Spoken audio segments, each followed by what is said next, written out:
Hi, hello, good morning. It is the 6th of March. It's official, the first Sunday for Lent.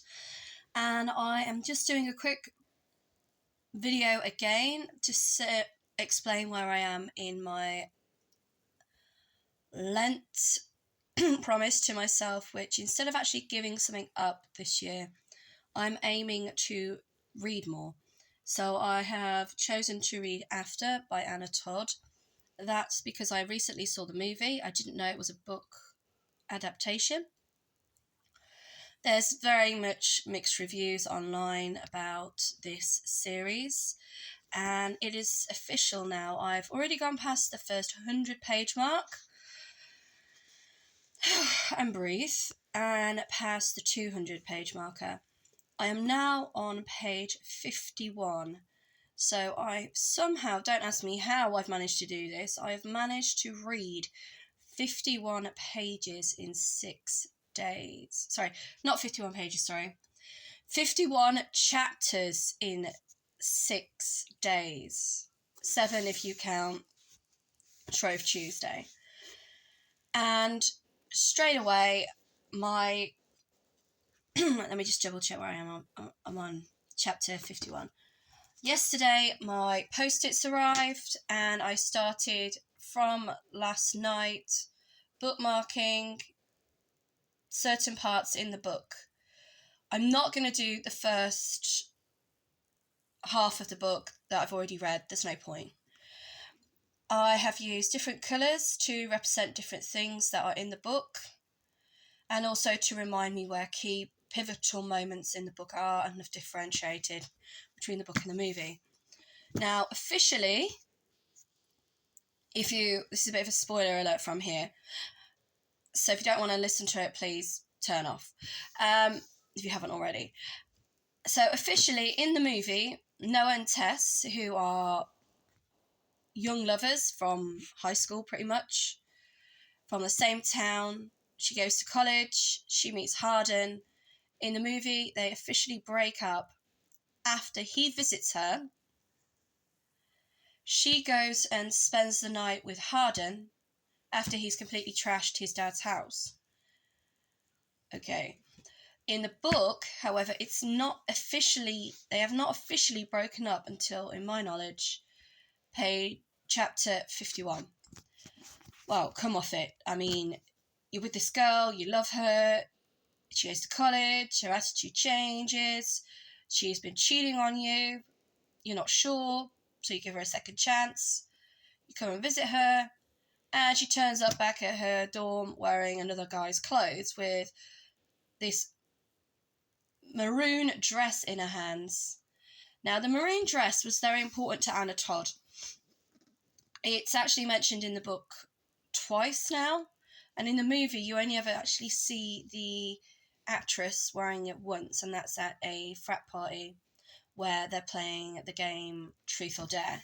But in the book, she actually wears it twice. She wears it once to a frat party, and secondly, she wears the same dress when she meets Harden's parents, or his father and his fiancée, Karen. Now, I've also listed a few continuity errors in the book, which I'll highlight more at a later date. I've almost chopped my head off there. So yes, I'm a little bit shocked actually, because I keep saying this book clearly highlights that this character, from when Steph actually tells Tessa that one of the reasons she reckons that Harden doesn't date or have anyone sleep over is because he suffers with nightmares. Now, it's obviously that the characters have suffered some childhood trauma due to having abusive parents, due to being alcoholics. When she's actually visiting Harden's parents, they advise, for safety reasons, because there's a storm, that she spends the night, so she has her own room. Even though prior to that, both her and Harden had been sexually active. It's at that point, when she actually stays at his parents' house, that they have oral sex. So he basically gives her oral sex. In the book, yes, it is quite explicit, it's a bit descriptive. Are the proper anatomy words used to describe parts of the human body? No. It's mainly about feelings, it's about how she feels, where he's kind of putting his hands on her, but they're not using the words like vagina or penis or clitoris or, anything like that. So it's still kind of written in a bit of a more, I don't know, not technical way. Let's just put it that way. It's not written in a technical way. And afterwards, she leaves. They go downstairs. They have dessert. Okay? So if that didn't already make you happy, hopefully the dessert will. Hopefully it's chocolate cake or something. And then afterwards, she has a room of her own, and in the night, she can hear Hardin screaming.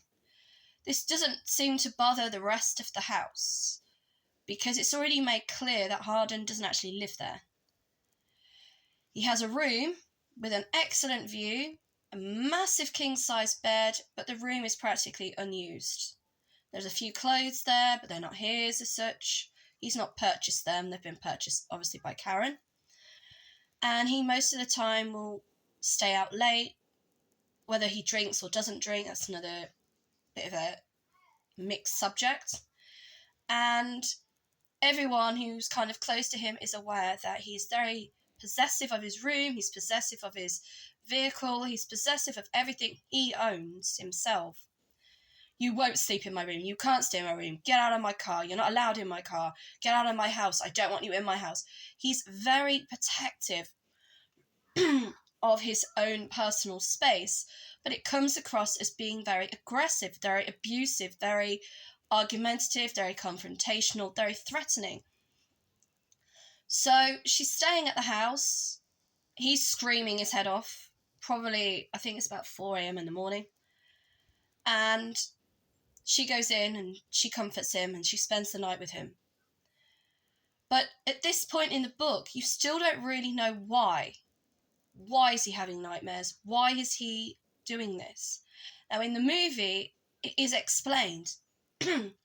Although you never actually witness him suffering with nightmares, or as I know from past experience and suffering with this myself, it sounds to me like post-traumatic stress disorder, which is one of those things that isn't always diagnosed. It's very hard to get a diagnosis for post-traumatic stress disorder.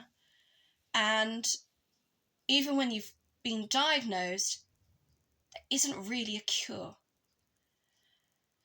So I am going to continue to persevere with this book, and I think, to be honest, Tess, she's a very forgiving person. She's a very understanding person, and I think that just shows in a way what women are like. Usually if you cheat on a guy, their attitude isn't going to be the same as a woman's, and vice versa. I think it depends on the individual. So basically, she's worn Hardin's clothes. He's basically said, "Come on, we're going. Get in my car. I'm taking you back to campus." She's got back. He's practically kicked her out the car. He's said to her, if we're not going to be together, fine, but I know what you're like. You're probably going to be back in my bed by next week. And it actually says in the book that she has never had anyone speak to her with such disrespect. So already she knows in herself that the way he's treating her is wrong. But there's something about him, probably the sex, that she's continuing to pursue this toxic relationship. So Noah's in her room. She's found out that Hardin's gone through her phone. He's deleted all of her text messages. I've known people do that in relationships, and that's been the straw that breaks the camel's back. But instead of telling Hardin to leave, even though he throws Steph's high heels at her that she drops on the way from running away from him, it's actually Noah that leaves, which I think is quite sad, to be honest, that, he's there. He obviously texted to tell her he was coming. Hardin deleted the messages. We're not sure whether he has or hasn't been speaking to Molly, or whether it was somebody else when the phone rings, just after they've been intimate with each other. And so obviously this poor guy is in her apartment, like in her dorm. He's had all his messages, texts. She's turned up crying. She's always crying as well in this book. She's a very emotional young woman. And she's in somebody else's clothes. He's running after her, shouting at her, yelling at her in front of Noah, throws shoes at her. He's there trying to defend her honor, trying to be the supportive boyfriend who has forgiven her for her, for cheating on him and being unfaithful. And yet she turns around and says, I want you to go. Just because Harden apologised, and he apologised with such sincerity of, I'm so sorry, I shouldn't have done that, I love you, you mean the world to me, I can't live without you, la la la la la, you're waiting for some like romantic music to break out and, everything to be like paradise within the next sort of like 2 seconds. Like some Disney fairy tale movie or something.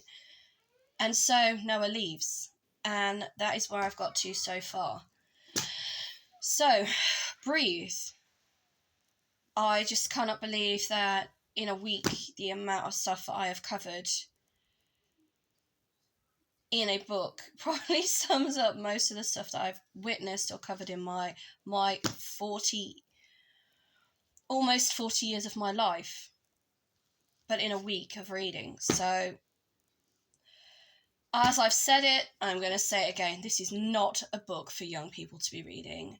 Probably 15 plus, but anything younger than that, your whole perception of how a relationship should be, could be, or would be, please keep that innocence, please keep that childish Tess inside you, because once you've read this book, it's probably going to put your relationships for life. Okay, so thank you once again, and I will be back either later on today or tomorrow. So enjoy your Sunday.